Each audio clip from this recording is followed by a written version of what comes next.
Would you like to see the only reason you're going to need to stay out of jail? And if you still go, something is wrong with you. Or you're a freaky motherfucker. The Martin County, the bus pull up into the compound. When the bus pull up, the whole compound standing around the gate, talking some Sarge, let them hoes out of there.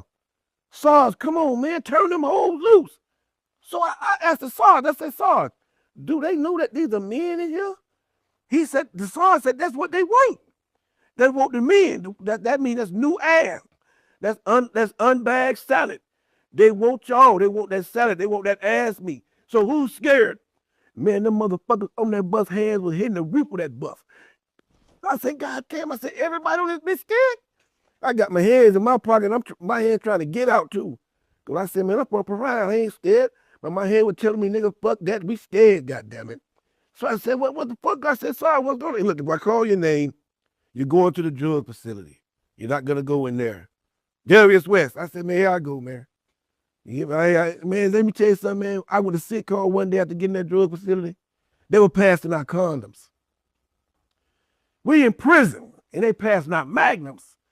I'm talking about the motherfucker with the XXL on them. I said, this bitch too big for me anyway. What the fuck I need this rubber for? So I'm like, man, I turned to Bernard Ween. He out the Grove. He out of Coconut Grove. So I said, Bernard, I said, man, they passing out rubbers. And he said, where? They fucking in him. I said, what?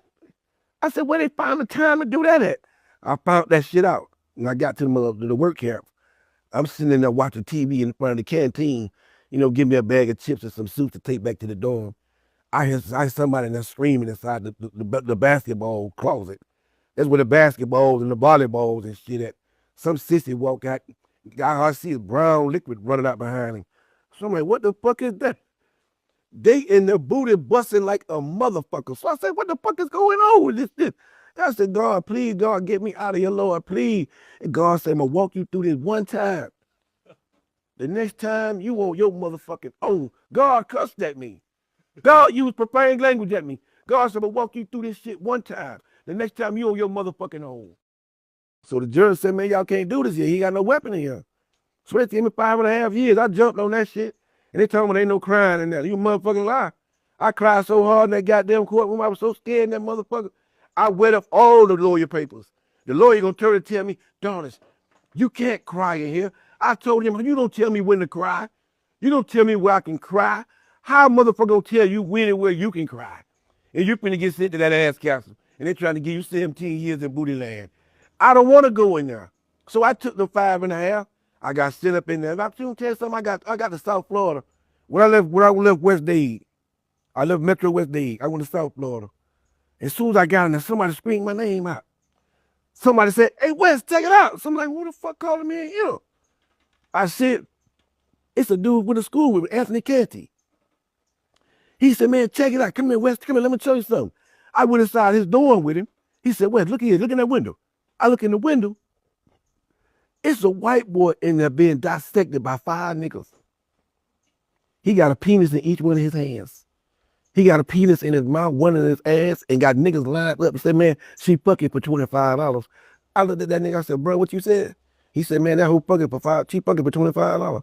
I said, man, if you bring your motherfucking ass to my face again one more time. So you see what I mean, right? I don't care if you the toughest man in the world. If you go in there again and again and again, given you're sick, you're probably institutionalized, that's your home now. I get it. But that's some scary shit. I mean, you got used to that? After a while, I'm pretty sure stuff like that don't happen no more. And, people get to know you, but man, that's tough. I mean, having to protect your ass is some savage stuff. Fighting for your own ass, I'm pretty sure it really don't happen no more in jails now in, 2026 as it happened in the 90s and the 80s or whatever. But that's still crazy. I mean, just to know that that's the history of stuff like that happening. Why would you even want to follow behind that? It was a movie called Lockdown when I was a kid. And that movie saved me so much trouble because it traumatized the shit out of me. The guy, it was a guy, right? He had this dog, but he was out with his homies or whatever. And I forgot what happened. Something happened and the cop wound up shooting the dog. And this dude shot back at them, at the cops. I think he hit one. He did some crazy stuff. He hit the cop, right? So his friends got charged with it too. Now they all in jail. The softest one out of them all, I think his name is Dre, was one of the guys, Mike's. He was pretty tough, but he wasn't a street dude. He was his wife's brother, so he wanted to protect him or whatever. But when Dre got into the jail, he got assaulted, sexually assaulted, right? And now Dre and his man, right, his slave master, is at the table together. And Mike sees this and he walks over and he's like, yo, what's up, Dre? What happened? Like what's going on?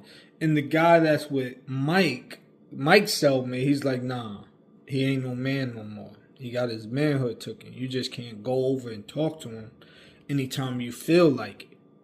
Like, you know, this is his problem now. You know, he made his choice when he didn't stand up for himself, basically. But you can't be seen with him no more, talking to him, because he's basically no good. Like, he's, you know, he's been raped. He's a bitch. So, and when you talk to him and everybody know that's your friend and y'all hanging out and shit, they think you a bitch and they could try you. So, yeah. So, yeah, jail was tough, right? Even though it's 2026 now, everything's gentrified. Don't go in there. Do not go in there. You know, like, I don't know if you're going to have to, but why would you want a chance having to fight for your booty meat? I don't think that's smart, and I don't think it's right. And I don't tell people what to do, right? But I don't think you should do that. I think you should stay far, far away from there, right? Because the guy that was speaking, he's not even like a handsome guy or anything, and they would have took his booty meat. They probably think he got the best booty meat. Because he ugly and never been touched before. He a virgin.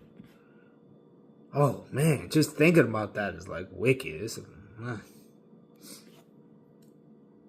I smell something. Anyways. But yeah, stay out of jail, and that's all I'm trying to say. Peace.